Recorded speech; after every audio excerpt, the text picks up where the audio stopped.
আচ্ছা, আমরা যদি অঙ্ক করতে যাই তাহলে আমাদের কোন বইটার কথা প্রথমে মনে পড়ে এবং কার নাম মনে পড়ে?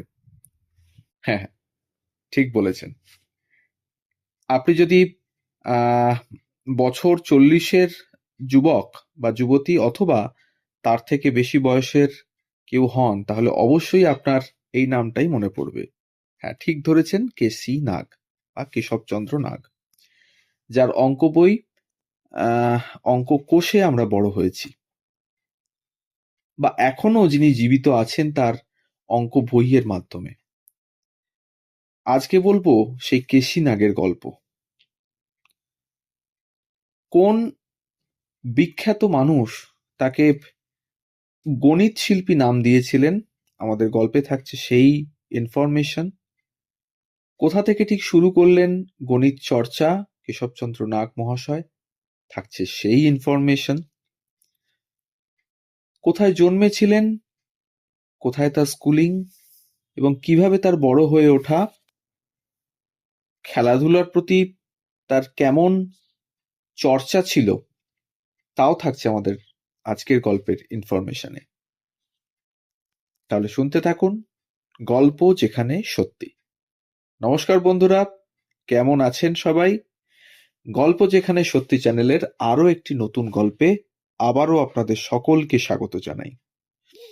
থাম্বনেল দেখে আর আমাদের ইন্ট্রোডাকশন শুনে অবশ্যই আপনারা বুঝে গেছেন আজকের গল্প কাকে নিয়ে, সেই প্রবাদ প্রতিম মানুষ কেশবচন্দ্র নাগকে নিয়ে। এটা বাংলা কত সাল, মানে 1432, আর উনি জন্মেছিলেন 1300 সালে, ঠিক 132 বছর আগে। রাউন্ড ফিগার হলে কত সহজ হয়ে যায় যোগ বিয়োগগুলো, অথচ ওর অঙ্কগুলো দেখতে, হ্যাঁ, মানে দাঁত ফোটানো যায় না এমন সংখ্যা, বিটকেল ভগ্নাংশের হিসেবপত্র। চৌবাচ্চায় দুটো নল, একটা দিয়ে অমুক সময়ে তমুক বেগে জল ঢুকছে, তমুক বেগে অমুক সময়ে জল বেরোচ্ছে, তৈলাক্ত বাঁশ বেয়ে উঠতে নামতে বাঁদরটা কাহিল, মুদির চালে কাঁকড়, গোয়ালার দুধে জল মেশানোর নিদারুণ অনুপাত। সমান্তরাল রেল লাইনে কত ট্রেন আসছে যাচ্ছে, কত স্টেশনে দেখা কত শত রেলগাড়ির। ওদের নিয়ে অঙ্ক কষার কি আছে রে বাবা?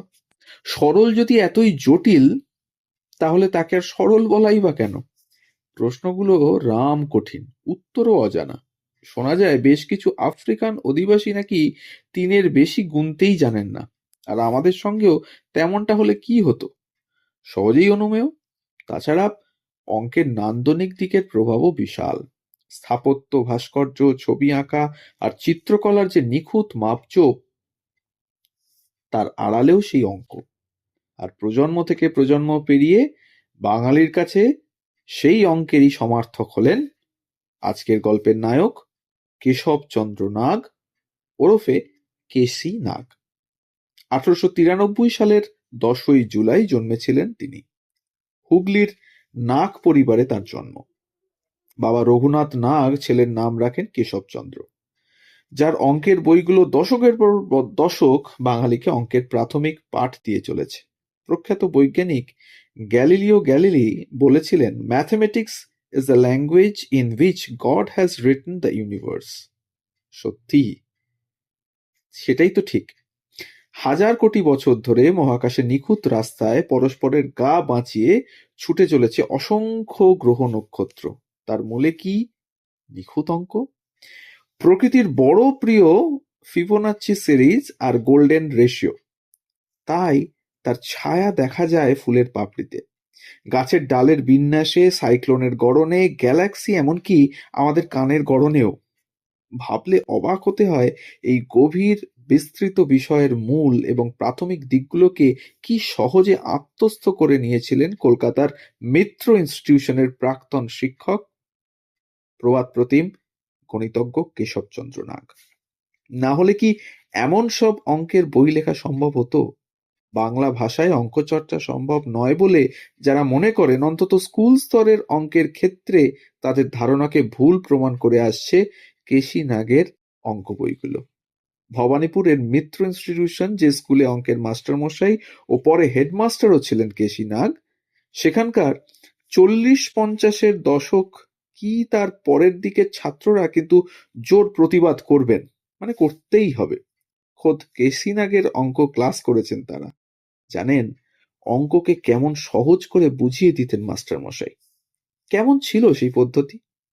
ক্লাসে এসে গম্ভীর গলায় বলতেন সিম্পলিফাই, আর মুখে বলতে বলতে বোর্ডে লিখে দিতেন অঙ্কটা।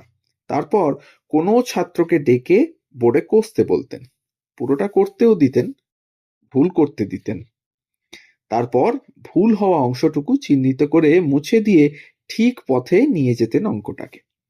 একটা অঙ্ক ঠিক হলেই হলো না, একই রকম বা একই গোছের অন্তত অনেকগুলি অঙ্ক তক্ষুনি করতে দিতেন। এতে ছাত্রদের মনে অঙ্কগুলো করার তারিকা বা এ ধরনের অঙ্ক যে যে জায়গায় ভুল হতে পারে সেগুলো গেঁথে থাকতো, তারা আর ভুল করতো না। কলকাতা এসেছিলেন বড় হয়ে কলেজে ভর্তির সময় থেকে। উঠেছিলেন মির্জাপুর স্ট্রিটে বড়দা সত্যচরণ নাগের মেসে। ইন্টারমিডিয়েট ক্লাসে ভর্তি হয়েছিলেন রিপন কলেজে, মানে এখনকার সুরেন্দ্রনাথ কলেজে। শিক্ষকতা শুরু করলেন ভাস্তারা যজ্ঞেশ্বর উচ্চ বিদ্যালয়ে, তবে সেই সঙ্গে চালিয়ে গেলেন পড়াশুনো। অঙ্ক এবং সংস্কৃত নিয়ে স্নাতক পাশ করে শিক্ষকতা শুরু করলেন কিষেনগঞ্জ হাই স্কুলে, তারপর বহরমপুর কৃষ্ণনাথ কলেজিয়েট স্কুলে। এই সময় তার শিক্ষকতার প্রতিভা সারা বাংলায় ছড়িয়ে পড়ে। জানতে পারলেন বাংলার বাঘ আশুতোষ মুখোপাধ্যায় নিজেও। তিনি কেশবচন্দ্রকে নিয়ে এলেন মিত্র ইনস্টিটিউশনে। আর তার পরের ঘটনার কথা আগেই তো বলেছি। তবে প্রথম বই তো বেরোলো, কিন্তু এরপর এরপর একদিন ক্যালকাটা বুক হাউসের পরেশচন্দ্র ভাওয়াল তার বাড়িতে এসে একটি বাঁধানো খাতা দেখতে পেলেন। তাতে নানা জটিল অঙ্কের সমাধানের সূত্র লেখা। প্রকাশক তৎক্ষণাৎ বায়না ধরলেন এই খাতা প্রকাশ করার, কিন্তু কেশবচন্দ্র তো রাজি নন। অঙ্কের আবার গাইড বুক হয় নাকি? হ্যাঁ, সেই প্রথম বাংলা ভাষায় অঙ্কের গাইড বুক প্রকাশিত হলো, ম্যাট্রিক ম্যাথমেটিক্স। প্রকাশের সাল যতদূর সম্ভব 1942। তবে অন্যও হতে পারে। তবে শুধু গণিত বিশারদই নন, খেলাধুলায়ও ছিল প্রবল উৎসাহ তার। কট্টর মোহনবাগান সমর্থক কেসি নাগ নাকি উপোস রাখতেন, মোহনবাগান হারলে রাতে খেতেন না। ছিলেন শতাব্দী প্রাচীন মোহনবাগান ক্লাবের আজীবন সদস্য। ক্রিকেটেও ছিল অদম্য আগ্রহ। ব্যক্তিগত জীবনে ছিলেন সারদা দেবীর একনিষ্ঠ ভক্ত। স্বয়ং সারদা দেবীর কাছে দীক্ষা নিয়েছিলেন তিনি। অনুবাদ করেছিলেন ভগিনী নিবেদিতা শিব ও বুদ্ধ গ্রন্থটি। জানা যায় ডায়েরি লেখারও অভ্যাস ছিল তার। সে ডায়েরিতে নাকি আছে স্বরচিত কবিতাও। গান্ধীজির ভারত ছাড়ো আন্দোলনে যোগ দিয়েছিলেন তিনি। আবার ছিলেন উত্তম কুমার সুচিত্রা সেন জুটির একনিষ্ঠ ভক্ত। জন্মস্থান হুগলির গুড়াপে তৈরি করে দিয়েছিলেন স্কুল, লাইব্রেরি, রাস্তা। এত বছর পেরিয়েও তার অঙ্কের বইয়ের জনপ্রিয়তায় এতটুকু ভাটা পড়েনি। বাংলাতে জনপ্রিয় তো বটেই, বিদেশেও রপ্তানি হয় তার বই। দেশে বিদেশে থাকা বাঙালিরা তাদের পরের প্রজন্মকে অঙ্কের প্রাথমিক পাঠ শেখাতে ভরসা রাখেন কেসি নাগের অঙ্কের বইয়ের উপরে। শোনা যায় কলকাতায় মেসে থাকার সময় যে দোকানে খেতেন তার মালিক অঙ্কে কাঁচা ছিলেন বলে অনেকেই তাকে ঠকাতো। সেই মানুষটিকে হিসাব শিখিয়ে তাকে ঠকার হাত থেকে বাঁচিয়ে দিয়েছিলেন কেশবচন্দ্র নাগ। এভাবেই প্রজন্মের পর প্রজন্ম বাঙালিকে জীবনের অঙ্ক শিখিয়ে চলেছেন বাঙালির চিরকালীন অঙ্কের শিক্ষক কেসি নাগ। কথাশিল্পী শরৎচন্দ্র চট্টোপাধ্যায় তাকে নাম দিয়েছিলেন গণিত শিল্পী বলে।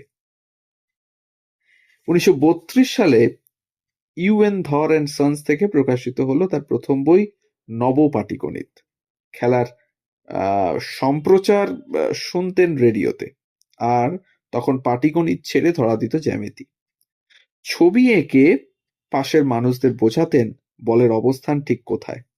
ঠিক এমনি ভাবে একদিন শুনছিলেন সম্প্রচার, তবে ফুটবল নয়, চলছিল কানপুরে Bharat Pakistan test cricket match. দিনটা 1 ফেব্রুয়ারি 1985।